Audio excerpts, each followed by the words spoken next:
We are here in Mthatha at the OR Tambo Hall, where the Deputy Minister in the Presidency and his team are here in Mthatha to assess the extent of the damage experienced by the people of Mthatha during the floods. But the MEC for Human Settlements is here to talk to us more about the visit. MEC, thank you very much for your time. You just came out from the briefing inside. What was discussed in the meeting? We received a 60-day report on the overall government response into the disaster that occurred in June, which affected different parts of the province, but mainly it affected the KSD and the OR Tambo area, where families were displaced. The report reflected on the work that we have done in the provisioning of psychosocial support, in the provisioning for those that have been displaced. We know we have people that were in households that were residing in the temporary accommodation areas. We have people that were in the mass care areas.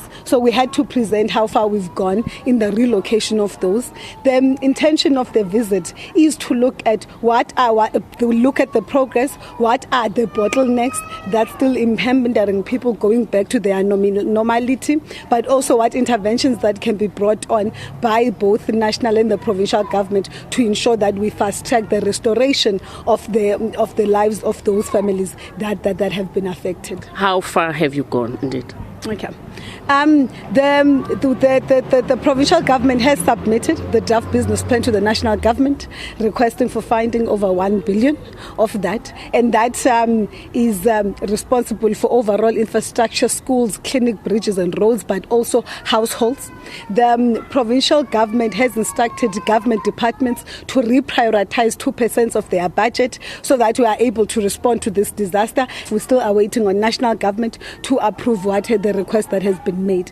On how far we've gone in the human settlement sector, we had 120, for instance, in Ngoma, which was the second hardest hit area, which we have really identified the land. We've started the erection of areas. We've started the relocation of those 120 families. We have prioritized people living with disabilities and the elderly from those that are still residing in the mass care areas. You would understand that there were challenges in the KSD area due to the issue of the availability of land and the engagements with the communities over the acceptance of the erection of these TRUs. We have since made inroads there, and that's why there are contractors on site on both sites to accommodate the 400. They've already started with the process of the erection of that, and we are expecting that today part of the visits that we are going to be doing is visiting the site where there's an erection of those TRUs in the maiden farm and looking at the progress that has been made there.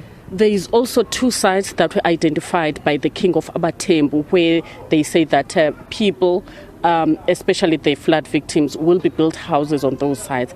Do you know about those sites? Are you building temporary? Are you providing temporary or permanent housing structures? Okay.